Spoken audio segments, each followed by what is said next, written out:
my screen and hopefully this will go smoothly. Okay, so what are we talking here today? So today the topic of this presentation is genealogy, OSINT, and social engineering potential. And we're going to basically cover 3 points. We're going to start to talk about how genealogy and OSINT have so much in common, despite what you may be thinking. Then we'll go through some tools and resources that can help you connected to genealogy that can help you in your OSINT investigations. And then at a third point, we're going to talk about social engineering and the potential of genealogy as a pivot point for social engineering. All through this, of course, we have to acknowledge ethical concerns. So despite everything we're going to show you here, always do this kind of research and investigations, considering ethical boundaries and respect for others. So let's get started. And to get started, I really want to talk a little bit about myself, and maybe that's kind of like not very humble, but it is important because I bet that on the other side there's a lot of you that do OSINT, and maybe you are in a job that you don't like that much, or you would like to broaden your scope and you don't really know what to do with OSINT. But actually you can do everything, right? I mean, that's the amazing thing about OSINT. And the connection to genealogy is actually an interesting story because I worked in law enforcement for 12 years, like doing research on terrorists and organized crime and spies and all those really interesting things. But at a certain point, I really wanted a change and I wanted a little bit better of a family life. And I actually went to academia and I went to study in Lisbon, where I do some research now.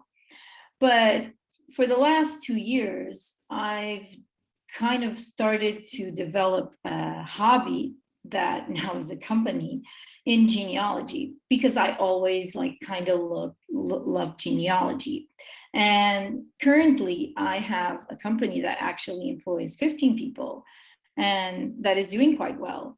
And I want to leave this story with you just because I want you all to feel that despite the fact that maybe you feel that you can't apply it to your job or you cannot make of OSINT a living, despite the normal areas where we usually see OSINT, like journalism investigation or like cybersecurity or law enforcement, but there's a lot of things that you can do. So that's how we're going to start our talk today. So about how OSINT applies to genealogy.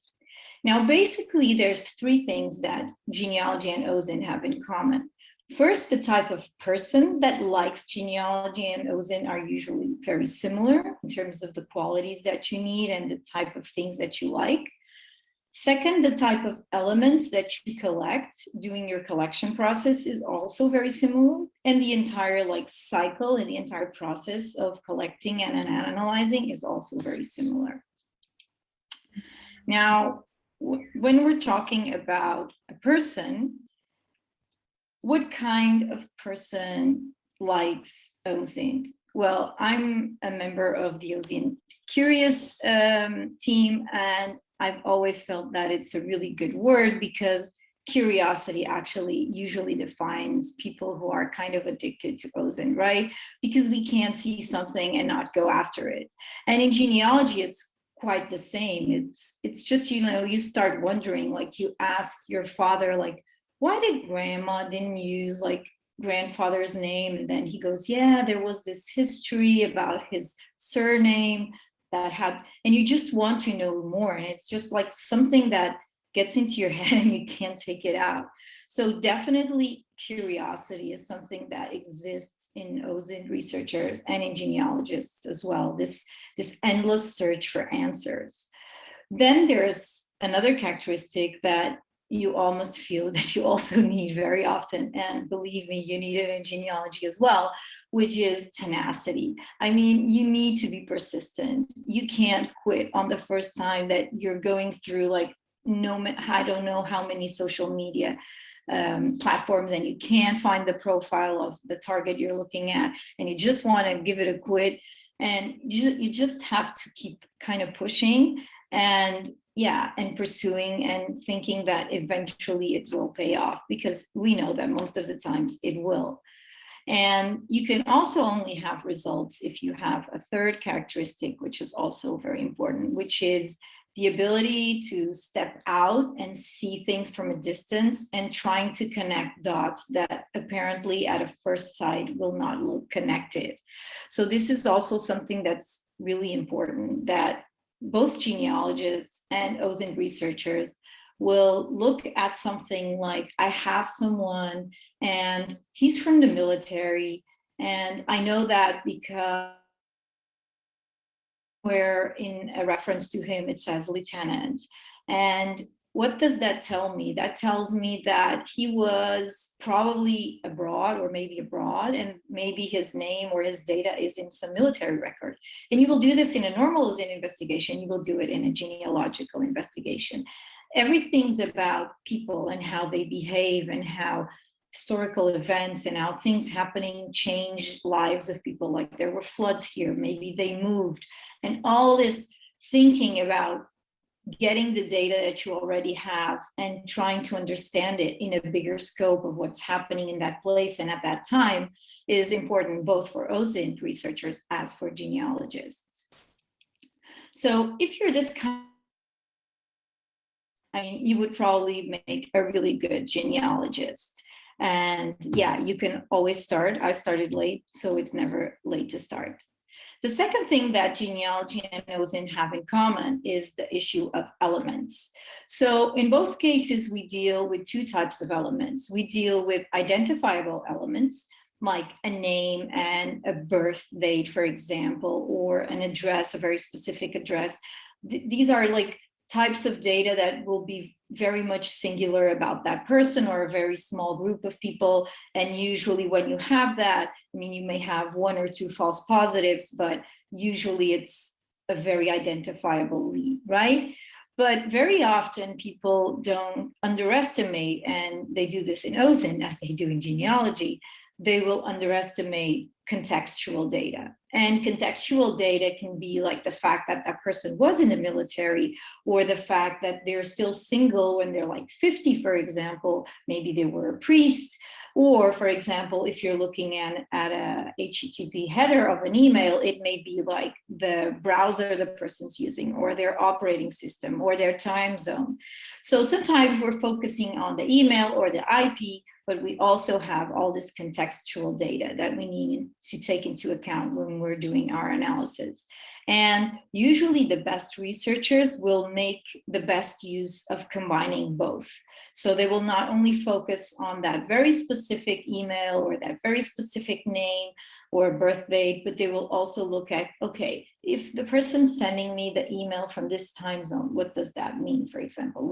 What's off here? What's not like actually getting the dots together? So how can I analyze this and think what information here leads me to different conclusions than the ones that if I just look to identifiable data that I will have. And finally, there's a very similar process. I mean, I'm sure you're all very familiar with the intelligence cycle, and it's something that sometimes we kind of tend to forget because we're like doing our work every day, but it's never a bad idea to step back and look at a researcher doing our investigation and identify each phase and understand what you did in each phase and which ones you didn't devote too much attention or forgot or jumped through. And very often you will find small mistakes that could have led to a better like resolution of the case. Now, when we're planning an OSINT investigation or when we're planning a genealogical investigation, we need planning and direction. Planning means that we know how much money we have. So like imagine you have a really big budget, you can go crazy, or you have just yourself for a couple of weeks or hours. and how far does the customer or the person that asked you for this research wants to go, like how much they want to invest and how far do they want to go. Do they want to know like the cousin of the cousin of the cousin, or in the case if you're doing like a veto process for a possible new employee, do they want to go like all the way back to teenage years of that employee, or they just want to know if they have like a recent criminal record. So like in both cases, we need to know exactly where the boundaries are in terms of time and how much resources we're spending. Now, another important thing is that we really need to think also about how we communicate with the person that's making the request. So very often in OSINT, and you all had this, and I have this now in genealogy, exactly the same. We will have someone that will ask us for something, but not give us everything they have. So they will go like, I really would like you to have a look in this other company that's owned by John Stewart, blah, blah, blah. And they will give you like a name and a phone or something to start with and the name of the company. And then suddenly like 3 emails later or into a phone conversation, you find out that actually the person that did the request knew that John always went on holidays to the Bahamas. Or this will happen with genealogy as well. So clients will give us their birth certificates or their grandparents' birth certificates, and they think that's enough. And they will forget to say, for example, that their grandfather was a doctor, or that, for example, they had an uncle that went to live in India. So all these details are really important. And when we communicate with the person that's doing the request, it's really important that they pass everything that they have, and that we keep asking them more questions to be sure that this has happened. Now, the second stage is about collection. And collection is so important, and that's why it's so important to start with all the contextual data that you have besides the identifiable data. And here, once again, a good genealogist, a good OSINT researcher will stand out, just because he will think a lot about where he will collect things. As you will see today during the presentation, like in genealogy, just like in OSINT, it's not like you have one website where you can just search for everything. I mean, there's Google, okay, but there isn't like a one solution. There's a lot of scattered data. Things are all over the place, and you need to really think about where you're going to search, because that process is almost as important as the search itself. So, for example, I need to think which country, which location, military records, university records, old newspapers, land, for example, properties. Where am I searching? There's no point of searching for someone who's like a doctor, for example, a lot for land registrations, because maybe they didn't have any. But looking at universities may be super relevant, because for sure they took their degree somewhere. Where was this? In which university? Where was he born? Where did he start practicing? What's the closest university? Do they have an online database? So all these questions are really important at that stage. And of course, we have processing and exploitation. Very often we have like bulks of data, and we need to filter that, and we need to organize it and understand what's important and what's not that important. And when we're doing the analysis, it's also so important that we understand the value of the evidence. And this is really important in intelligence and when you're doing an OSINT report, especially for when it has implications. So you're doing like vetting of an employee that may not get hired because of that. And there's a difference between having an idea that something's off from having evidence that something's off. And with genealogy, it's the same. Very often we will have strong evidence that, for example, this person, John Stewart, is the son of Paul Stewart and Martha. But we will have this because, for example, Paul was the godfather of his children's baptisms, and because they were living in the same address in a census that was done in 8040 or whatever, and they have the same name, and they're the only ones with that last name, surname in that village. But that doesn't mean we're absolutely right. And it's really important when we write a report and when we pass it on that we very explicitly say what is our degree of certainty and what does the evidence tells us. And with OSINT, it's exactly the same. So I believe that this social media profile belongs to this target because of A, B, C, and D. But there's no way that I can be sure, for example, because there's no profile picture or because I don't have the target's picture. So all these things are really important.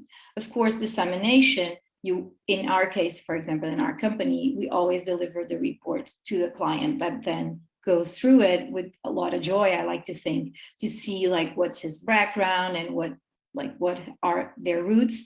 And in our day-to-day OSINT, we will do it with a purpose for example, a client or law enforcement or, for example, journalistic investigation. Now that we've kind of seen what they have in common, you probably understand much better how did I went from going after terrorists to going after grandparents and great-great-grandparents of people, because the thought process and my personality and what I like and everything I use in everyday life is more or less the same. It's just the places where I collect things that actually change.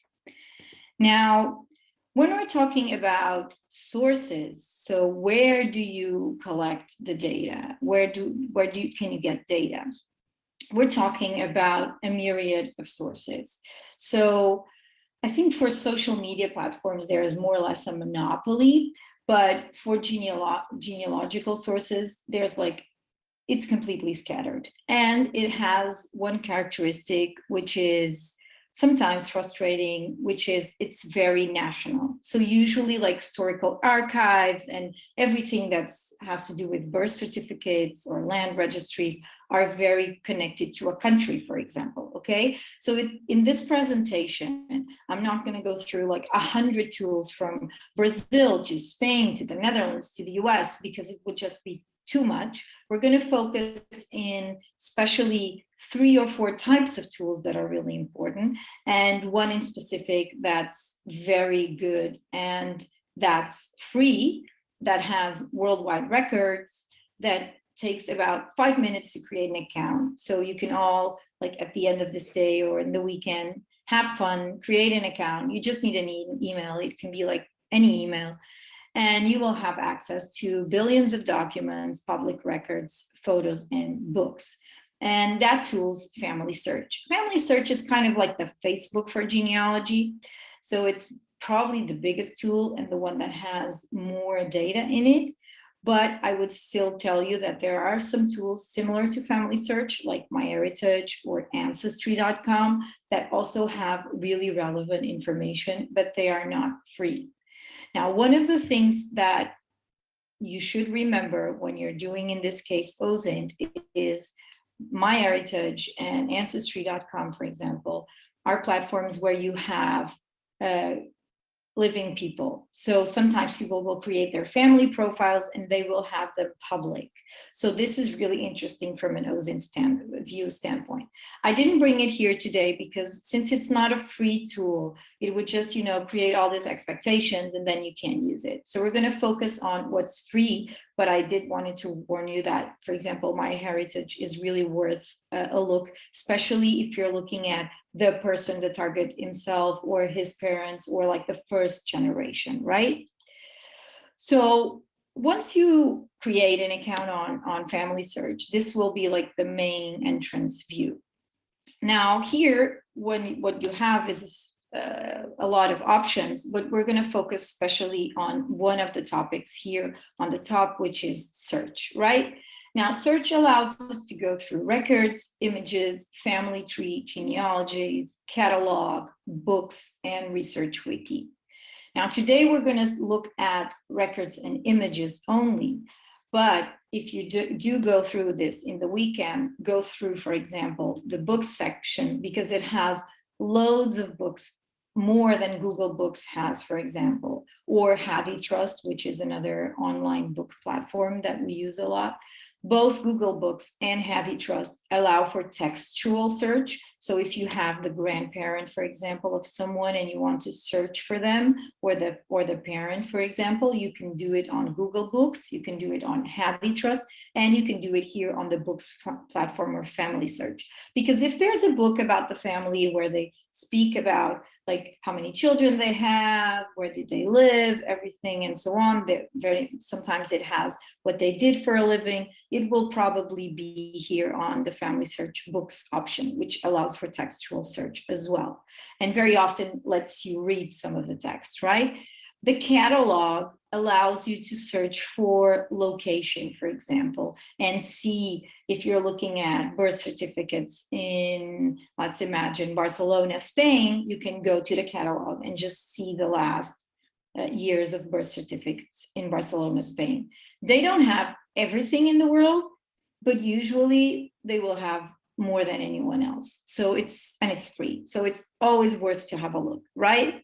Now, the two things that we will have today a better look is records and images. Now, records is especially interesting. Why? Because the Family Search team has devoted a lot of time and a lot of money in indexing a lot of these registrations. So instead of going to Barcelona, Spain, because you know that your target's parents, for example, were born there, and just going through images after images, if it's indexed, if it's been seen through the Family Search team, you can actually search for their names, okay, and for the location. And you have a lot of options here, as you can see, that you can add on. So let's imagine that you have, for example, a target, and you know that his mom is Martha, but you don't know her last name.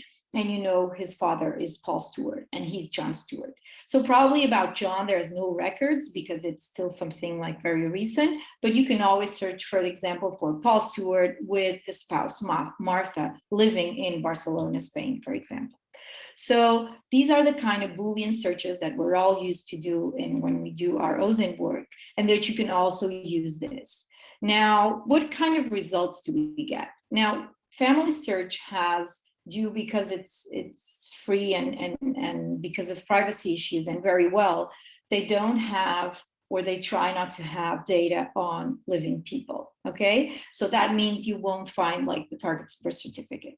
But if their parents or their grandparents, for example, have died, you may find, for example, their death certificate. And usually it states, for example, their children and their spouses of their children, and sometimes it even has more data.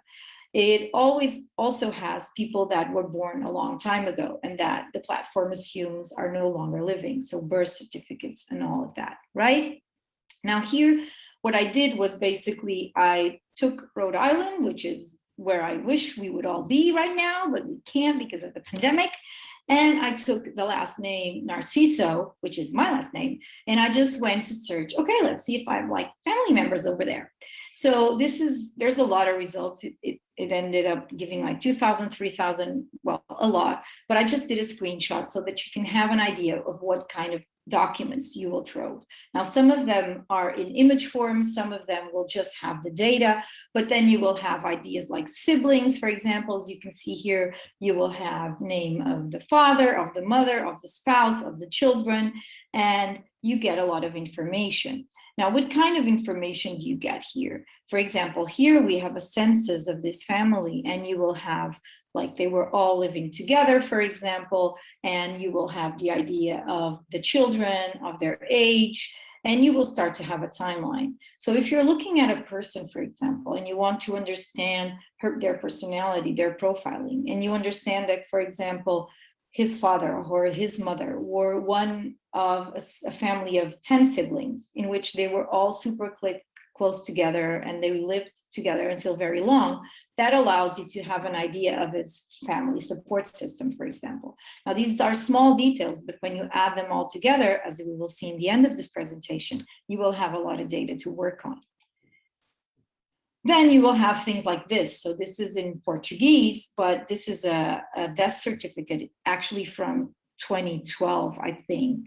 2012. So about someone that was born in 1951, it states the reason that they died, their address, it states their spouse and their children, for example. Here in the end, it says observations, she was married with, she leaves blah, blah, blah's children, and it even has the documents. So as you can see here in the end, it will have their social security number, their tax revenue number, and all of that information.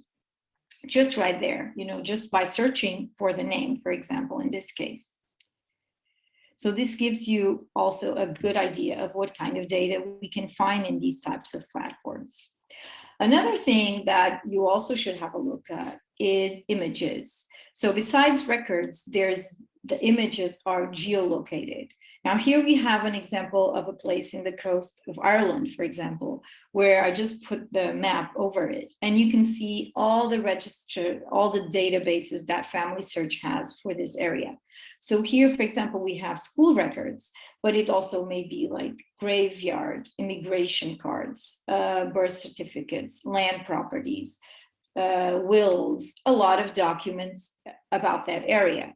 So if you're looking at someone that's from a specific area, or for example, if you're interested in a place in particular because you're looking at, for example, recruitment opportunities in a hostile country, this may be a really cool place to start and understand like how are the networks between families, how do they live, and you have a lot of information here also. Now, memories. Now, memories works a little bit like, like Facebook, like a social media platform. So just like you created a profile on Family Search, everyone creates a profile, right? And then you have like different privacy settings, and you can create your own data and put your parents on it, and up to everyone that's living, it will not share that data with other users unless you state otherwise. So you can put your parents at ease, for example, if they're still living, they won't be shown to other users. But from the moment that you start handling with people that have deceased, it will share that data with other users. It's kind of like a Wikipedia of genealogy, right? And one of the things that it allows you is to put memories and things attached, for example, to your grandparents' profile. So for example, if I would create my grandfather's profile, I would probably put an award that he received, for example, because of the work he did on World War II. So that kind of things that you're proud of, people will put in their memories kind of folder, and that's open and public. And one of the things that Family Search allows is for you to search by keywords. So here, for example, I just search for my last name, Narciso, and you get like thousands of results. And you can, of course, filter this with other keywords. But as you can see, for example, you have graves, you have pictures, and you even have like a death certificate. So a lot of people will put like documentation into the platform, and it will be visible to others.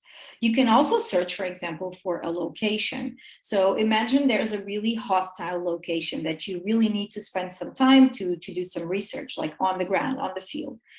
And you really want to know more about the history of the location, or as you will see further ahead, if you need a cover story. So you can have a lot of content about that location, like what's happened in the past. Was there like a big fire? Was there like a flood? Was the leader of the city hall actually arrested because he was, I don't know, smuggling alcohol?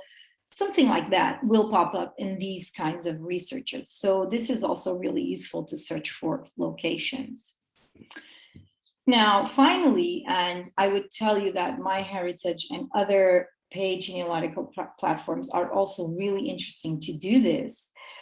People will create profiles of the people of their family, and it will happen, and it isn't that uncommon as you would think. If you have someone, a target, for example, that has an uncommon family name, or you know their ancestors, for example, and you search for them on Family Search. So if you search, you go to discover your deceased ancestors, and you search for them, and they have a profile like this gentleman. One of the things that will be possible is for you to see, for example, the person that edited and put this data into it. So imagine you were interested, for example, in this gentleman, Amadeo. So you know that this lady, Amanda, she put most of the data into it. So she's probably somehow related to him, or she's doing research about this family. And as you can see here on the right, you can also usually see the email of the person that actually put the data on. And as I will talk on later, explaining the bridges that genealogy has with social engineering, this is one of those topics where people always answer, and they always talk, and they always share. And it's quite amazing for me as a former intelligence officer to see how this is actually so much more effective than probably all the techniques I used in the past, like the weather or something else that would pop up in that moment. So Amanda here created this profile, or at least she put a lot of the information into it, and we could probably reach out to her and say, what did you find out about Amadeo? He's also from my family. I'm really interested in sharing information, where you're from, etc., etc. So this is really interesting. And if you do go to MyHeritage, you will have exactly the same data, for example, about the person who created the family tree. And you can also connect with them, and they will also have like a profile. So yeah, so this is a really good starting point as well. Even if it's not your target, maybe they're related, they will know him somehow, and they can give you insights about the family. Another really relevant area is newspapers. I'm showing Google News here, not because it's like the best and it has a lot, because it doesn't, but because it's so scattered and it depends on country to country. Brazil, which is a country that I work a lot, has a free database that allows for textual search from I think 99% of published newspapers since the 19th century. And it's completely amazing because you will write down a name and it will just give you like the obituary, the businesses that they had, the court appearance that they went to, like all of those things that will usually happen and appear on newspapers, sometimes really sad stories about murders and violence, they will all come up, right? So Google News is a good starting point, but I would always advise you to, depending on the place that you're doing your research on, the country and the location, just go onto Google. I mean, I'm sure you all, being in an OSINT conference, know how to do that. Just look for like digital newspapers, Rhode Island, or digital newspapers, Spain, or digital newspapers, Netherlands. Just go search for the databases and you will probably find them.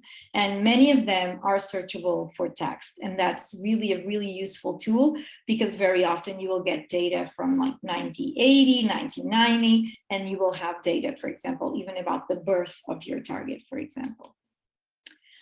Then we have forums. And when I say forums, I want you to think about Facebook groups. I want you to think about WhatsApp, Telegram groups, and basically all online communities surrounding a certain place and a certain surname. And this is very often. So when you have a target that has a very specific surname or is from a specific location, never forget to go search for groups or forums or Facebook groups or Telegram groups or whatever is more relevant in terms of social media in your area about that city or about that surname. So if we're talking about, for example, Providence, Rhode Island, you would search for genealogy groups about Providence, Rhode Island. Or if we're talking about a last name like Narciso, you could look for forums where there would be like threads about the Narciso surname. Now, you would be surprised, once again, in these kinds of groups, how much information people will give to each other, because it's a very, like the OSINT community, very much built into sharing and trying to help each other into getting knowledge through.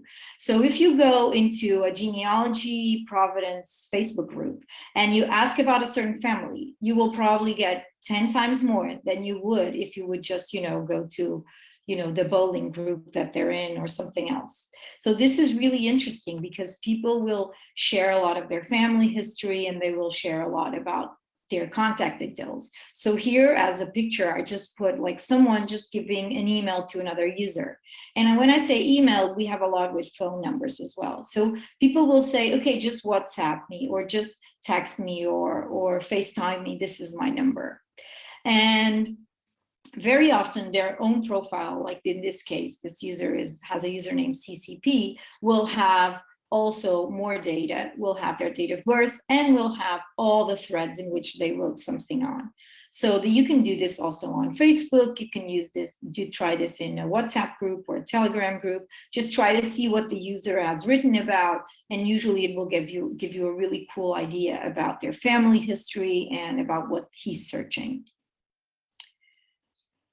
So these would be like, in general, my suggestions. But these, as I showed you the image of the pyramid just right in the beginning, are the tip of the iceberg, right? So if you do want to search more, and if you do want to do some OSINT investigation, go to Cindy's list. This is a really cool resource. It's like our Start Me pages. She basically, I'm assuming it's a she because it's called Cindy's list, but well, it basically has most, I would say like 90% of genealogy links organized by theme, by topic, by kind of data. They will give you like Jewish genealogy, military genealogy, genealogy of the former Caribbean, for example, genealogy on slave societies. All of that will be very neatly organized, and you will have a lot of starting points for your research there. Now, as we're kind of like wrapping up, we're going to the core issue here, and to the thing that I want you to kind of take with you of the potential, actually, that all of this that I just talked about, and that kind of now seems, okay, I'm not sure I'm going to use that in my day-to-day. You will, because I will explain you why, okay? And why is this so important? Well, basically, it's useful to do 5 things, which basically all kind of come from social engineering base, okay? You will know more about a target. You can justify things. You can do elicitation in a much more grounded way. It makes approach so much easier, and it's one of the best starting points for a human recruitment operation. What about knowing? What can you know more? Well, let's imagine, for example, that I'm the target, right? So we don't want to like give a real example because people may be angry at me, okay? And let's imagine you're doing research on me because I've kind of decided that I'm an extreme right, kind of really radical person that really would like Hitler to come back from the dead and regain power, right? And I have this swastika tattoo, and you're really working in law enforcement, and you're really concerned about me. And you have like my CV, right? You have my CV, you know that I was born in Rhode Island, just like you saw the examples that I gave you.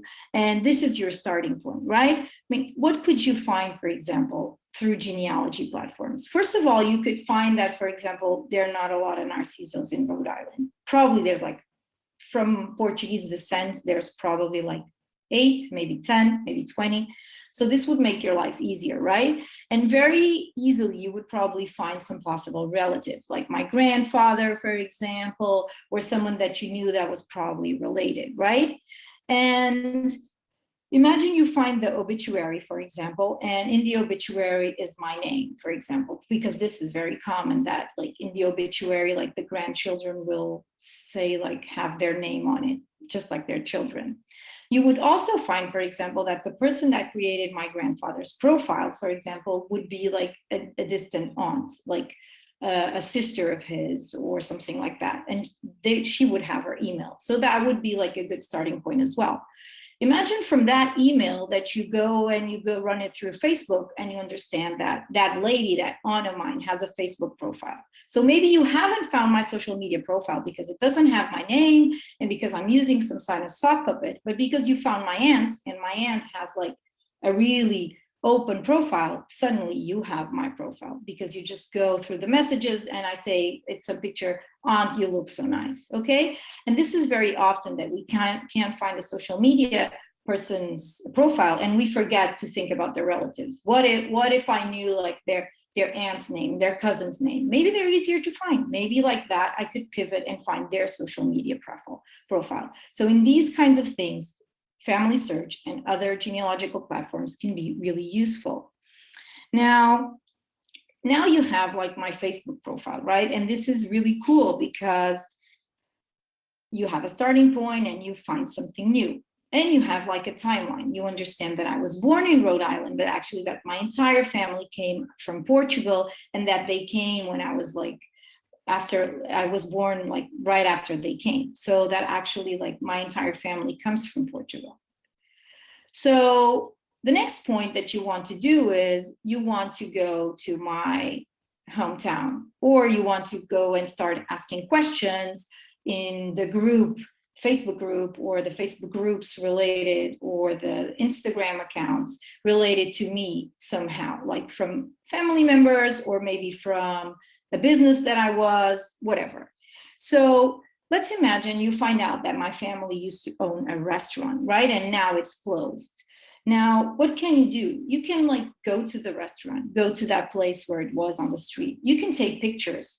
When you have all this background story about something that happened like in the 90s and in the 80s that people will not relate to, like any criminal activities that I am connected today, you can go knock on doors and just go and do your reconnaissance. Or imagine you go to join a Facebook group and you need to say why you're joining.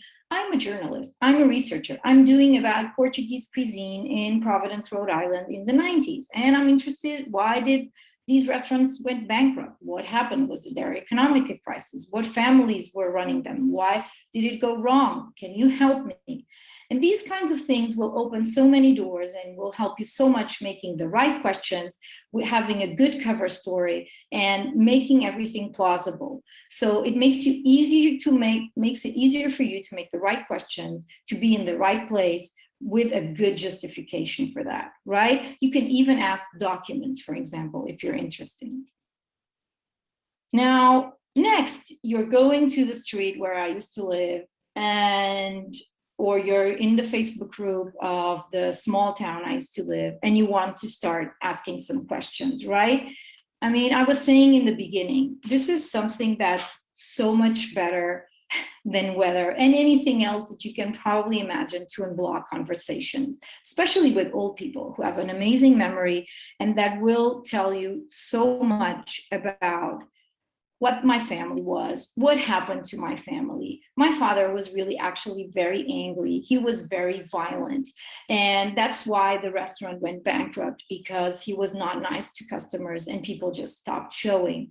And all of that kind of helps you to create a profile. She goes on vacation to this place. Actually, she's had friends and people will start talking about it. But because you're interested in the past, they will talk to you about the present without feeling guilty, because you're not asking about the present, you're asking about the past. But people will use stories of the present to understand and explain to you about the past. So that's why now she's going rogue and she's with all those Nazis, because her father was so violent, right? Now, another thing is, it not only allows you to do elicitation, but it actually allows you to do approaches to the object and his immediate surroundings. So you could actually approach the aunt that you got the email from Family Search, for example, and say, I'm doing some research about this family. Can you help me? Do you have any old documents? And you can talk with the object eventually, like with some cover story, because you're interested in trying to write a book about the family, or you're interested about this issue of the restaurants that went bankrupt. So it makes it really easy to start an approach, and people will be very keen. And you can try it if you're doubting me, but you can try it. And if you have the family tree really well built, you can even have a good cover story about yourself being like a distant cousin, because you will know that there was like this sister that just went back to Portugal, or that went to live in Brazil or in the Azores or somewhere else, that lost connection to the family. And you just go, I am the grandson of that lady. And everyone remembers her, and you have your cover story built. Now, finally, as you would probably start doing kind of like more research, and you would approach people from my surroundings, eventually myself, you would probably find out that actually my father went to Rhode Island, to the US in 74, because there was a revolution in Portugal that threw away the dictatorship, and he was very pro-fascist and connected to the dictatorship. And because he was scared of being prosecuted for that actually he took the entire family to the US, for example, right? And that I was raised in a house where probably Mussolini and all those very nice figures would be talked about every day, and how everything was ruined with democracy, for example, for my family, because they lost all their lands and all their possessions. Now, maybe you will also find out through family search that my father, for example, recently died. So this could have been like the trigger event that led me into becoming even more radicalized. I'm saying this as an example because as you build, for example, a recruitment for a human operation, these are all things that are so important so that you understand the person's motivations and how you can approach them and how you can convince them to cooperate with you. And if any of you out there are, for example, intelligence officers or have done these kinds of operations, you know that the family history, the background, the way that the person brings from their past is very often decisive in the way the person reacts to your pitch or your approach. And if you know that from before, then you have an amazing advantage. So this would be the last, not less important issue that I would point out as a really big potential of genealogical OSINT data collection, okay, in terms of social engineering. Now, just to wrap it up, and this is the last point because I know that I'm really on schedule and I'm not sure you have any questions. Please don't forget ethics, okay? This is just, one of those issues where people are really emotional about, and this has to do very often with very private issues. Like I've had, for example, a client that her father murdered her mother, and I found out through the investigation, but she didn't tell me because these are very personal issues. And to use that to your own advantage is something that should not be done lightly at all, and should be done only in issues like national security or something that's really worth to go and kind of try to find out these stories. So it also points out, and this is something, of course, that I work with every day, how much personal data we're giving to these platforms. And I'm not going to start talking about DNA because that's an issue maybe for another presentation, about people giving their DNA and their emails and just, finding their distant cousins and giving all their information. But platforms like these will have signatures, they will have land property, they will have, private data about your family, as you saw, like social security numbers. So this is also like kind of showing how this is also a vulnerability and a security issue. So if you do have these kinds of trainings and privacy trainings, try to include genealogical platforms also in the awareness courses that you're giving to people so that they are more, careful about what they share online. So I think that is it. Don't forget your ethics and boundaries, just as I said. And thank you so much for having me. It's like always a pleasure to be at Layer 8. It's like such a good conference with such a good vibe. And that was basically it, I think.